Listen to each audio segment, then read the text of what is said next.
किसान साथियों नमस्कार। Mango science and research YouTube channel में आपका स्वागत है। मैं धवल सिंह चौहान। किसान साथियों, आज का वीडियो सबसे इम्पोर्टेंट वीडियो है, क्योंकि हम आज जो चर्चा कर रहे हैं, जो हम बात करेंगे, वो एकदम scientifically technically mango flowering to fruit setting के ऊपर है। आपने देखा होगा बहुत सारे फ्लावर आ रहे हैं मैंगो प्लांट के अंदर, लेकिन जब मैंगो लगेगा, जब फ्रूट लगेगा, तब हमको अच्छा लगेगा कि मेरा फ्रूट सेटिंग हो गया है। तो किसान कौन से ऐसी गलतियां करता है, मैंगो में फ्रूट सेटिंग कैसे होता है, तो हम पूरी डिटेल में फ्लावर निकल से लेकर फ्रूट सेटिंग होने तक की आपको साइंटिफिक डिटेल से हम चर्चा करेंगे। सबसे पहले देख लेते हैं कौन से पार्ट में से मैंगो फ्लावरिंग पास होता है। सबसे पहले हो गया आपका मैंगो का बड इंडक्शन। सेकंड पार्ट हो गया आपका सूट इलॉन्गेशन, फ्लावर का इलॉन्गेशन हो गया यानी लंबा होना। तीसरा हो गया आपका फ्लावर ओपनिंग यानी फ्लावर का खुलना, यानी आप देख सकते हो मधुमक्खी या इंसेक्ट उसमें आ रहे हैं, पोलिनेशन कर रहे हैं। चौथा स्टेज हो गया पोलिनेशन स्टेज, और पांचवा हो गया फ्रूट सेटिंग स्टेज। तो इसी 5 स्टेज के अंदर आपका फ्लावर पास हो रहा है और जाके लास्ट में फ्रूट सेट हो रहा है। इसमें वेदर का भी रोल है, इसमें इंसेक्ट का भी रोल है, इसमें न्यूट्रिएंट का भी रोल है, और इसमें फार्मर का भी रोल है। हम सभी रोल के बारे में हम आप डिटेल में बात करेंगे। आप देख सकते हो कि अगर आपके प्लांट में डोरमेंसी है तो बर्ड इंडक्शन होना स्टार्ट होता है। जब बर्ड इंडक्शन होगा, आपका फ्लावरिंग आपको दिखा है, जैसे 1 इंच का दिखेगा, 2 इंच का दिखेगा, तब आपको इंसेक्ट का सामना करना पड़ेगा, क्योंकि उस टाइम छोटी छोटी इल्ली या इंसेक्ट आने का चांसेस आपका बढ़ जाएंगे। सूट बोरर आने का भी चांसेस हो जाएगा, जिसको फ्लावरिंग भी बोल सकते हैं, फ्लावरिंग इंसेक्ट भी बोल सकते हैं।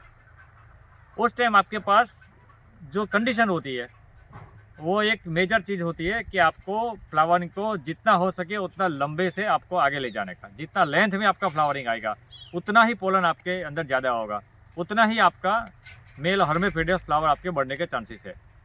तो दूसरा चैप्टर है सूट इलॉग्नेशन। तीसरा चैप्टर है फ्लावर को ओपन होना, ये उसको ओपन करेंगे, वो ओपन हो जाएगा। चौथा स्टेज हो जाए आपका पोलिनेशन स्टेज होगा, और पांचवा आपका फ्रूट सेटिंग स्टेज होगा।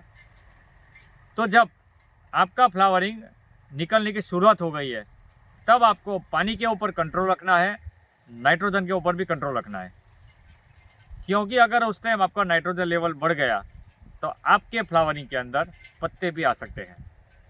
आपने देखा कि 5 टाइप के फ्लावरिंग आते हैं।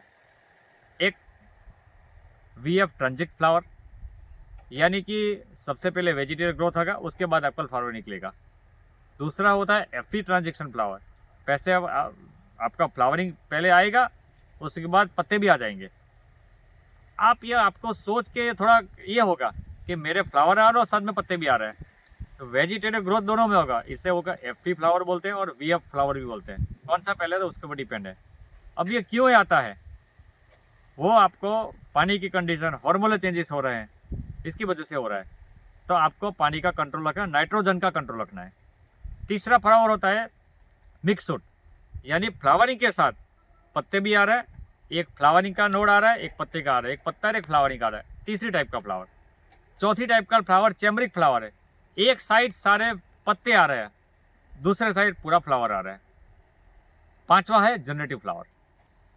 जनरेटिव फ्लावर यानी कि उसमें कोई भी पत्ता नहीं है, सिर्फ फ्लावर है पूरा। उसमें मेल और फीमेल पार्ट ज़्यादा होंगे, हर्मेफिलियस फ्लावर की संख्या ज़्यादा होने का चांस, स्टेमिनेट फ्लावर कम होंगे। जो जनरेटिव फ्लावर है उसमें आपका मैंगो सबसे ज़्यादा फ्रूट सेटिंग होने का चांसेस है। हालांकि ये सभी फ्लावर जो होते हैं वो लास्ट में फ्रूट में ही कन्वर्ट हो रहे हैं।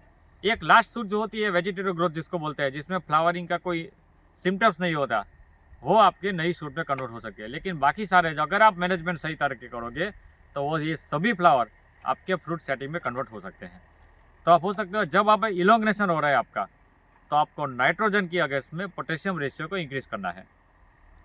आप देखे होगे कि आप जैसे प्लांट में कोई भी न्यूट्रिएंट की अवेलेबिलिटी बढ़ जाती है तो दूसरे की अपने आप कम हो जाती है, इसे बोल सकते हैं।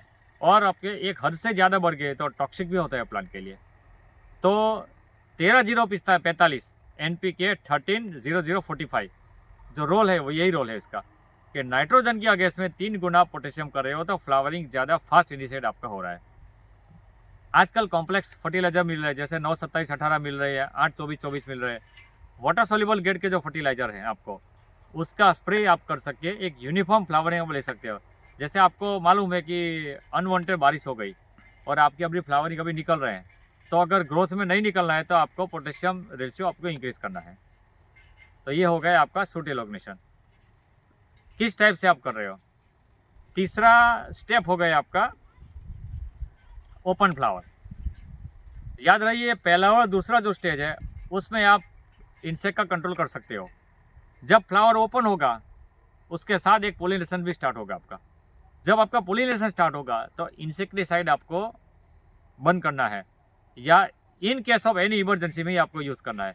जब आपके बहुत सारे हॉपर्स के अटैक हो गए या कोई फंगल इन्फेक्शन लग गया, आपके आपका कोई रास्ता नहीं है कि भाई या वैसे भी फ्लावर नहीं बचेगा और इंसेक्ट से भी बचाना जरूरी है, तब आप उसका प्रयोग कर सकते हो। लेकिन पोलिनेशन के लिए आप कम से कम इंसेक्टिसाइड का प्रयोग कीजिए। तीसरा ये जो पोलिनेशन स्टेज है बहुत इंपॉर्टेंट है। उसी स्टेज में आपका पोलन आपका फ्रूट सेट होगा और आगे जाके आपको मैंगो का फ्रूट मिलेगा आपको। तो पोलिनेशन ये बहुत इंपॉर्टेंट है। ओपन फ्लावर और पोलिनेशन दोनों एक साथ होते हैं। अब मैंगो में पोलिनेशन किस टाइप से होता है। पहले तो मैंगो का फ्लावर वो सेल्फ पोलिनेटेड है या क्रॉस पोलिनेशन है या ओपन क्रॉस पोलिनेशन है। उसमें 3 टाइप्स का होता है।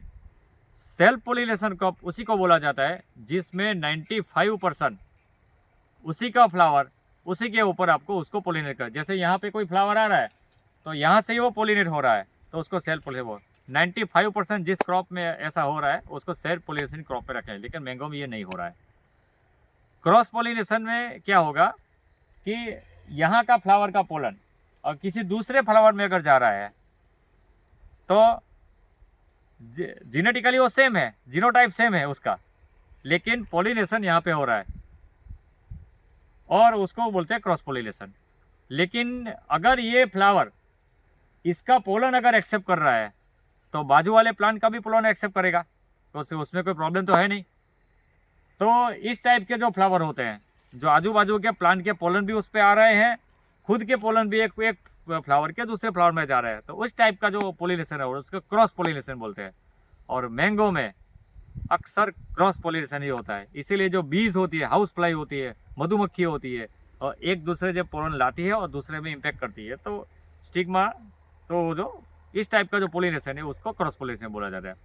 ओपन पोलिनेशन में क्या चीज़ है कि सेल्फ पोलिनेशन 5% है, उससे ज़्यादा है, 5% से ज़्यादा सेल्फ पोलिनेशन है और 30% से कम आपका क्रॉस पोलिनेशन है। उस टाइप की कैटेगरी को ओपन क्रॉस पोलिनेशन बोलते हैं। लेकिन मैंगो में ये नहीं हो रहा है। तो 3 कैटेगरी है। मैंगो एक क्रॉस पोलिनेशन का क्रॉप है।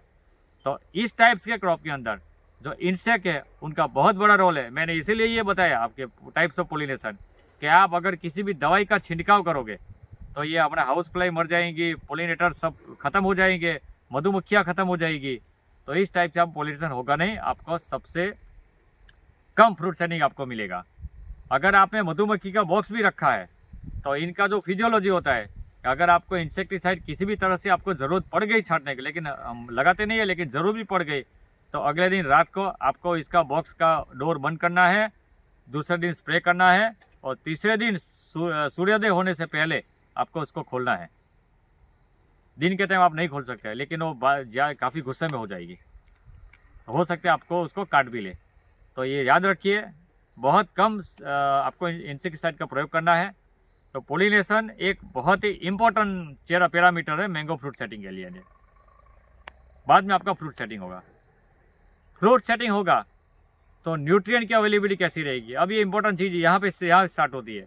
अक्सर जब फ्रूट सेटिंग होता है तो सबसे पहले न्यूक्लियस यानी कि न्यूक्लिक एसिड उसको ज़रूरत होती है, फास्फोरस की ज़रूरत होती है, उसका न्यूक्लियस बनता है। तो ये जो बनता है उसके लिए फास्फोरस का बहुत मेजर रोल है। आप हमारी फास्फोरस सीरीज के जो वीडियो है उसमें देख सकते हैं कि फास्फोरस की अवेलेबिलिटी कैसे होती है, कौन कौन सी प्लांट जगह फास्फोरस का रोल है, फ्रूट में कहाँ कहाँ रोल है और किस टाइप से अवेलेबल होता है, वो आप फास्फोरस सीरीज में आप देख सकते हो हमारी। तो अभी ये समझिए कि फास्फोरस का यहाँ पे रोल है, इसीलिए उस टाइम फास्फोरस की अवेलेबिलिटी होनी चाहिए। हमारा फार्मर मानसून होने के बाद जब कल्टीवेशन करता है तो 12-32-16, 10-26-26 DAP ऐसा फर्टिलाइजर ज़मीन में डाल देते हैं। लेकिन वो जब फ्लावरिंग का टाइम आता है तब प्लांट को अवेलेबल नहीं होते। क्यों नहीं होते? क्योंकि उसमें उस टाइम पानी नहीं होता है। जितने भी फर्टिलाइजर DAP होता है, जैसे कोई भी सॉइल एप्लीकेशन फर्टिलाइजर, उसमें 2 टाइप्स के फास्फोरस होते हैं, एक वाटर सोल्यूबल फास्फोरस और एक citric soluble phosphorus. Citric soluble phosphorus आपके जब पानी दोगे तो जो भी पत्ते गिरे हैं उसमें कार्बन है, तो कार्बोनिक एसिड रिलीज होगा और साइट्रिक सोल्यूबल फास्फोरस आपके प्लांट को अवेलेबल हो जाएगा। वाटर सोल्यूबल जब आप पानी दोगे तब रिलीज होगा, तब प्लांट को अवेलेबल होगा। हम तो इस टाइम पानी देते नहीं है, तो पानी का बहुत ज़्यादा रोल है। तो जैसे ही फ्रूट सेटिंग स्टार्ट होता है आपको 5% आधा घंटा ड्रिप चलाना है, उसमें फास्फोरस वाटर सोल्यूबल फॉर्म में आपको देना है, ताकि फ्रूट सेटिंग में प्लांट को काम लगे और रूट से वो फास्फोरस प्लांट में जा सकते हैं। याद रखिए, ये जो टाइम है वो पाउडरी मिलियो का टाइम है, आपको फंगल इन्फेक्शन लग सकता है, तो इतना ज़्यादा पानी नहीं देना है कि फंगल्स के स्पोर आपके सारे फ्लावरिंग के ऊपर चले जाए। इसीलिए एक्सेसिव मॉइस्चर आपके लिए हानिकारक है। तो हम कह रहे हैं कि आप ड्रिप से खेती क्यों करें। ये सब जो एग्रोनॉमी है आप ड्रिप से मेंटेन कर सकते हो। उनको पानी भी चाहिए क्योंकि फ्रूट सेटिंग हो रहा है। दूसरा चीज़ है कि एबायोटिक स्ट्रेस, अगर आपका छोटे छोटे अगर फ्रूट सेट हो गए हैं मैंगो के अंदर और ठंड भी पड़ रही है आपका, तो ड्रॉप होने के काफ़ी चांसेस बढ़ जाएंगे, क्योंकि ठंडी पड़ रही है। अब ठंडी से बचाने के लिए आप क्या करोगे? तो ठंडी से बचाने के लिए जो न्यूट्रिएंट जो ज़मीन से मिल रहा है वो अच्छी तरह से मिलना चाहिए, उससे पानी की अवेलेबल नहीं जानी चाहिए, तभी और ड्रॉप से हम बचा सकते हो। तो ये जो पानी का रोल है, फास्फोरस का रोल है, पोटेशियम का भी रोल है, वो सबसे ज़्यादा पानी के थ्रू आपके प्लांट को मिलेगा। जब आप कोई एसेंशियल्स रिक्वायरमेंट आप स्प्रे के फॉर्म से आप तत्कालीन रूप से पूर्ति आप कर सकते हो, लेकिन जो मास में जो अवेलेबल होगा प्लांट को वो रूट से ही होगा। तो हम लोग स्प्रे कर रहे हैं पोटेशियम फास्फोरस का इसीलिए कर रहे हैं कि पौधे की ज़रूरत पूरी हो जाए, एबायोटिक्स ठंडी का स्ट्रेस ना पड़े। लेकिन जब फ्रूट सेटिंग हो रहा है तब आपको धीरे धीरे पानी आपको स्टार्ट करना है, लेकिन एकदम स्लोली स्टार्ट करना है। हम अपने सारे काफ़ी कंसल्टिंग फार्म में ये करवा रहे हैं और फार्मर्स को बता रहे हैं, जिस टाइप से आपको प्लांट को स्ट्रेस दिया था, जिस टाइप से आपको धीरे धीरे के आपको मानसून के बाद स्ट्रेस 0 हुआ था और प्लांट स्ट्रेस में पहुंचा था और बाद में उसने डोरमेंसी ले लिया और फ्लावरिंग को प्रमोट कर लिया, तो उसी टाइप से आपको स्ट्रेस को धीरे धीरे तोड़ना है। तो इस टाइप से आपका फ्रूट सेटिंग होगा। फ्रूट सेटिंग जब हो जाएगा तब देखिए आपके मैंगो के फ्लावरिंग के अंदर 2000 से ज़्यादा मेल और फीमेल फ्लावर होते हैं, स्टेमिनेट फ्लावर होते हैं, हर्मेफ्रोडियस फ्लावर भी होते हैं, तो उसमें 400 से ज़्यादा फीमेल फूल होते हैं। जब आप पोलिनेशन होगा तो 100 के करीब आपको मूंग के दाने के जैसे आपको मूंग के दाने के जैसे हरे कलर के फ्लावर आपको मैंगो दिखेंगे। उसके बाद जो फ्रूट सेटिंग रेशो के हिसाब से आपके सिर्फ 30 या 40 चने के दाने के जैसे बनेंगे। जो करीब कोई 10 mm के जो होते हैं, 10-15 mm के जो मार्बल साइज के होते हैं, वो कम से कम 10 से 12 होंगे और लास्ट में आपको एक फ्लावर के ऊपर 1 या 2 ही फल मिलेंगे। कुल मिला के देखा जाए तो मैंगो का फ्रूट सेटिंग रेशियो 0.1% है। 0.1% आपको अचीव करने के लिए आपको वेदर के ऊपर फोकस करना है, अपने फ्लावरिंग को देखना है, अपना न्यूट्रिशन मैनेजमेंट को देखना है और अपने पानी के मैनेजमेंट को देखना है। अगर ये फिजियोलॉजी आपको पता नहीं है, अगर ये एग्रोनॉमी आप नहीं जानते हो, तो आपके चाहे कितना भी आपका फ्लावरिंग है लेकिन आप फ्रूट सेटिंग उसमें नहीं कर सकते। एक चैलेंज और है कि ये जब सो रहा है तब आपको एक फंगल इन्फेक्शन का खतरा हो सकता है, एक इंसेक्ट का खतरा हो सकता है, तो उसका भी ख्याल रखिए। इसीलिए जब आपका फ्लावरिंग निकल रहा है तो उससे 60 दिन तक हर 3 दिन में आपको अपने फार्म पे जाना है। आपको वैज्ञानिक तरीके से आपको देखना है, अगर फ्लावरिंग ऐसा सीधा निकल रहा है और बीच में से कुछ टेढ़ा हो रहा है तो चेक कीजिए ये टेढ़ा क्यों हो रहा है। आपको सामने से सीधा फ्लावर दिखना चाहिए। कोई भी अनवांटेड उसका चेंजेस आपने अगर दिख रहा है, कलर में दिख रहा है, मैच्योरिटी में दिख रहा है, निकलने में दिख रहा है, तो आप इसे नोट डाउन कीजिए और आप उसे जाइए उस फार्म में देखिए कि इसमें लगा है। अगर ऐसे फार्म में देखते देखते 10 फ्लावर आपको ऐसे लग गए हैं, उसका इन्फेक्शन 10% के आसपास पहुंच गया है, तो आप इमीडिएट उसका इलाज कीजिए। तो फ्लावरिंग टू फ्रूट सेटिंग ये बहुत इम्पोर्टेंट रोल है। इसमें आप देख सकते हो कि पोलिनेशन किस टाइप से हो रहा है, फ्लावरिंग फ्रूट सेटिंग किस टाइप से हो रहा है, उसका पानी का कितना रोल है। अगर आपकी पानी क्वालिटी के अंदर बाइकार्बोनेट का लेवल अगर ज़्यादा है, 100 ppm से ज़्यादा है, सोडियम का लेवल अगर 100 ppm से ज़्यादा है, MEQ में बात करें तो आपको 5 MEQ से कम ही रखना है।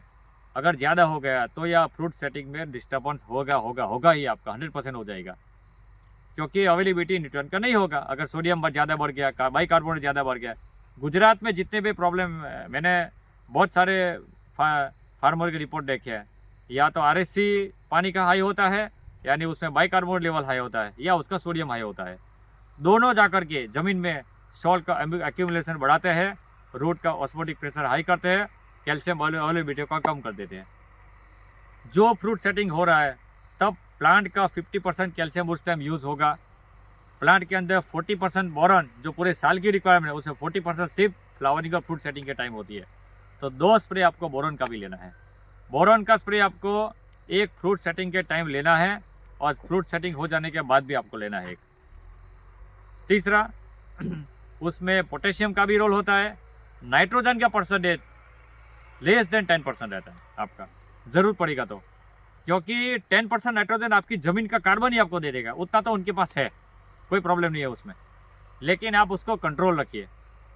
प्लांट के ऊपर देख करके आप देखिए प्लांट में पत्ते कितने हरे हैं, कितने लाल है, या डोरमेंसी टूट रहा है, आप इसे ऑब्जर्व कीजिए। यही साइंटिफिक फार्मिंग है।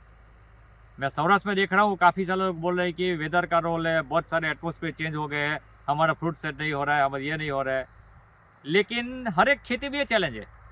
आप उसको किस टाइप से देखोगे, किस टाइप से ऑब्जर्व करोगे आप इसको। अगर आज इतनी चैलेंज है, कल भी इतनी ही चैलेंज होगी आपको, कम होने वाले नहीं है। पूरे वर्ल्ड का सीनियरों का स्टडी करो आप, पूरे वर्ल्ड में देखो कौन कौन सा क्या क्या हो रहा है। इस टाइप से आपको आगे जाना है। तो हो सकता है मेरी आपकी बात समझ में आ गई। ओवरव्यू ले लेते हैं। बर्ड इंडक्शन होगा, फ्लावरिंग एलोकेशन होगा, ओपन फ्लावरिंग होगा, पोलिनेशन होगा, फ्रूट सेटिंग, उसके 5 स्टेज हो गए। उसमें इंसेक्ट आएंगे, फंगल इन्फेक्शन आएगा। इसी टाइप में आपको फास्फोरस, बोरॉन और पोटेशियम की अवेलेबिलिटी परफेक्शन तरीके से रखना है। आपका इरिगेशन का वाटर क्वालिटी भी आपको मेंटेन रखना है। फ्लड इरिगेशन आपको नहीं देना है। अगर आपने फ्लड इरिगेशन दिया तो पाउडरी मिलियो का अटैक बहुत ज़्यादा आपके प्लांट में बढ़ जाएगा। इसीलिए हम कह रहे हैं कि माइक्रो इरिगेशन सिस्टम का उपयोग कीजिए, आप ड्रिप इरिगेशन का उपयोग कीजिए। क्यों हम बार बार इसे कह रहे हैं, और हमारे जितने कंसल्टिंग फार्म है उसमें तो ये कंपलसरी है, आपको ड्रिप इरिगेशन लगाना ही है। क्योंकि आपको अगर साइंटिफिक फार्मिंग में आगे जाना है, आपको एक खेती को पॉजिटिव एटीट्यूड से देखना है, दृष्टिकोण से देखना है आपको। अगर आपको आमदनी अच्छा कमाना है, दूसरे कंट्रीज़ की तरह हायर प्रोडक्टिविटी आपको सिलेक्ट करना है, तो आपको ये सभी टाइप के वाटर क्वालिटी मेंटेन रहेगा। इसीलिए हम कहते हैं आप रिचार्ज कीजिए पानी को, आप माइक्रो इरिगेशन सिस्टम उपयोग कीजिए, और अपनी फर्टिलिटी को मेंटेन कीजिए। मैंगो यहाँ से जो दिख रहा है आपको, ये हॉर्टिकल्चर है, लेकिन इसके नीचे वो एग्रोनॉमी है। सॉइल साइंस का बहुत बड़ा रोल है। तो ये चीज़ें जाननी ज़रूरी है, और ये सब चीज़ें अगर मेंटेन हुई तो डिसीज़ आने का चांसेस बहुत कम है। अगर डिसीज़ आ रहा है तो उसके मूल तक जाने की कोशिश कीजिए, आपको मूल तक। बहुत सारे फार्मर मुझे कह रहे हैं, लेकिन मैं असमर्थ होता हूँ उनके प्रश्नों के जवाब देने के लिए, क्योंकि मुझे उनकी वाटर क्वालिटी पता नहीं होती, मुझे उनका सॉइल का प्रोफाइल पता नहीं होता है।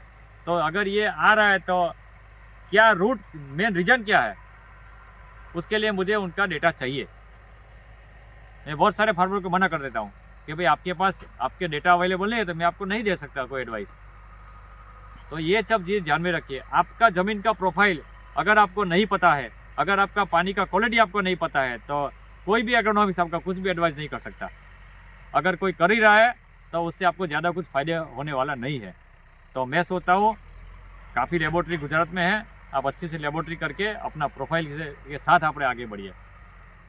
दूसरा एक चीज़ और कहना चाहते हैं, अल्ट्रा हाई डेंसिटी मैंगो, कुछ फार्मर, कुछ कंसल्टेंट, कुछ लोग ऐसा बता रहे हैं कि अल्ट्रा हाई डेंसिटी मैंगो नहीं करना है, उसमें सूटेबल नहीं है, उसमें ये सब चीज़ें हैं।